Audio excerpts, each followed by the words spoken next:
Hi friends, welcome to my YouTube channel. आज हम लोग बात करेंगे इस वीक का जो आईटी अपडेट्स है उसके बारे में बात करेंगे। मैं याद दिला दूँ, आज है 7 मई 2022। इस वीक का जो कुछ आईटी रिलेटेड अपडेट्स रहेगा, ये वीडियो में हम लोग ये सब डिस्कस करेंगे। फॉर सिंप्लिसिटी मैं ये टॉपिक को 4 कैटेगरी में डिवाइड किया हूँ।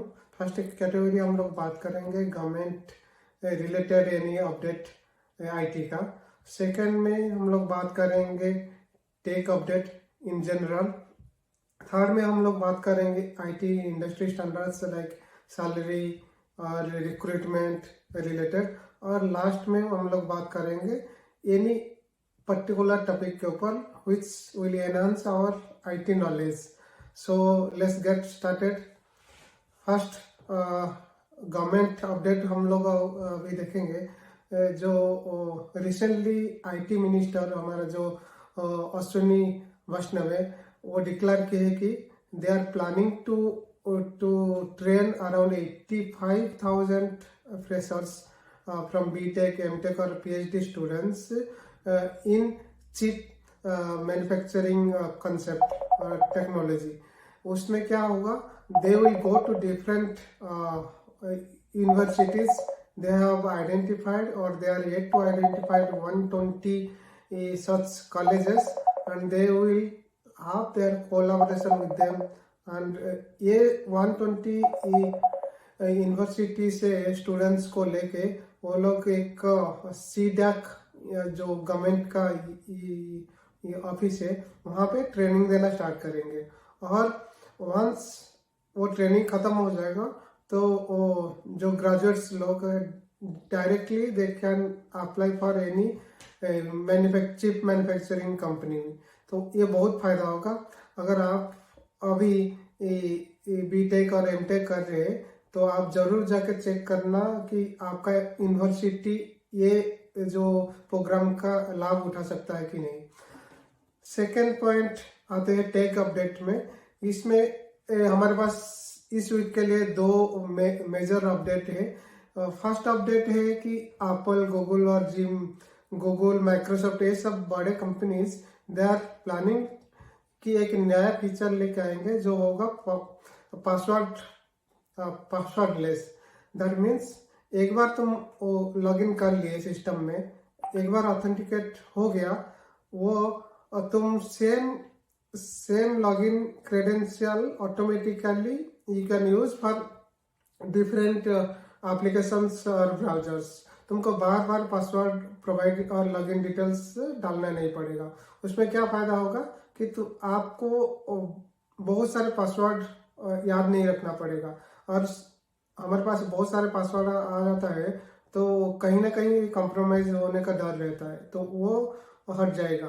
बट एक चैलेंज होगा कि अगर वो जो मेन पासवर्ड कॉम्प्रोमाइज हो गया तो सारे सिस्टम को एक्सेस मिल सकता है। इसीलिए वो लोग यूजिंग स्मार्टफोन ये ऑथेंटिकेशन पॉसिबल होगा। तो स्मार्टफोन तो तुम्हारा प्राइवेट होगा, तो हम प्राइवेट के थ्रू एक कोड आएगा, वो कोड के थ्रू तुम ऑथेंटिकेट करोगे और सारे एप्लीकेशन को ऑटोमेटिक ऑथेंटिकेट हो जाएगा। सेकेंड इज कि आपको पता होगा अभी चाइना में कोरोना वायरस का लहर चल रहा है और वहाँ पे स्ट्रीट लॉकडाउन चल रहा है। इसके वजह से जो रॉ मटेरियल से इंडिया नहीं पहुंच पा रहा है on time. So manufacturing companies they are facing huge amount of difficulties, ये सब लैपटॉप और स्मार्टफोन मैन्युफैक्चर करने के लिए। तो वी कैन एक्सपेक्ट कि ये प्राइस रिसेंटली अभी हाइक होगा।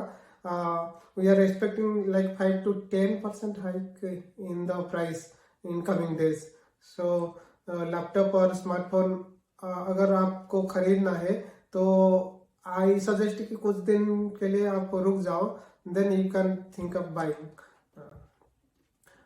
देन थर्ड सेगमेंट हम लोग बात करेंगे फ्रेशर के बारे में। आज हम लोग बात करेंगे कि फ्रेशर का जो कंपनी में कितना फ्रेशर रिक्रूट कर रही है ये फिस्कल ईयर में और कितना सैलरी फ्रेशर लोग को एक्सपेक्ट कर सकते हैं।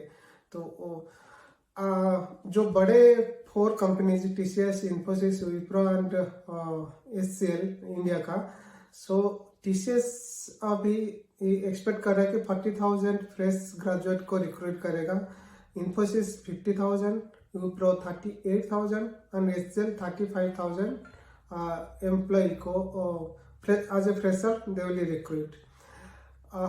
अगर हम लोग सैलरी की बात करें तो TCS का जो एवरेज जो सैलरी रेंज होता है फ्रेशर के लिए ये वेरीज करता है 2.4 लाख टू 5 लाख। ये डिपेंड करता है कि आप कौन सा यूनिवर्सिटी से पास आउट होके आए हो। बट अगर देखा जाए तो average salary for 0 to 1 year of experience के लिए जनरली 3.5 लाख पर एनम होता है। इन्फोसिस का एनुअली पे रेंज होता है 1.5 लाख टू 7.2 लाख एंड उसका एवरेज सैलरी होता है 3.9 लाख। विप्रो का थोड़ा कम है, जो रेंज है 1.5 lakh to 6.5 lakh and average salary अगर लिया जाए तो 3.2 लाख होता है। कमिंग टू HCL का रेंज जो है 1.7 लाख टू 3.7 लाख एंड उसका जो एवरेज होता है वो 2.8 लाख के आसपास होता है फॉर फ्रेशर्स। अभी हम लोग लास्ट सेगमेंट में आते हैं जहाँ पे हम लोग कुछ IT रिलेटेड नॉलेज की बात करेंगे। टुडे टॉपिक हम लोग रखे हैं कि वेब 1.0, 2.0 और 3.0।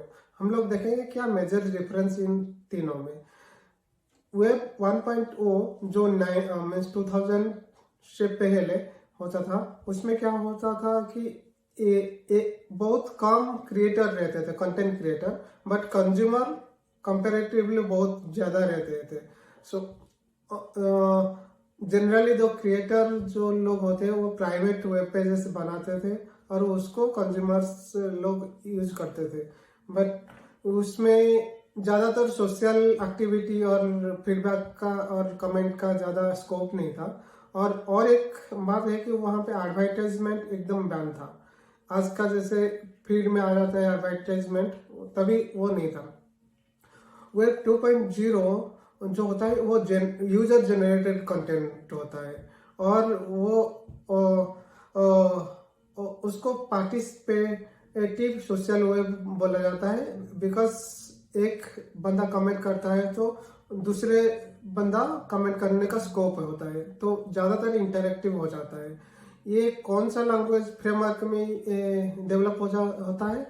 आजाक्स और जावा स्क्रिप्ट फ्रेमवर्क में ये डेवलप होता है। उसको सोशल वेब भी बोला जाता है। अभी हम लोग जो चल रहा है वेब 3.0, उसमें क्या होता है,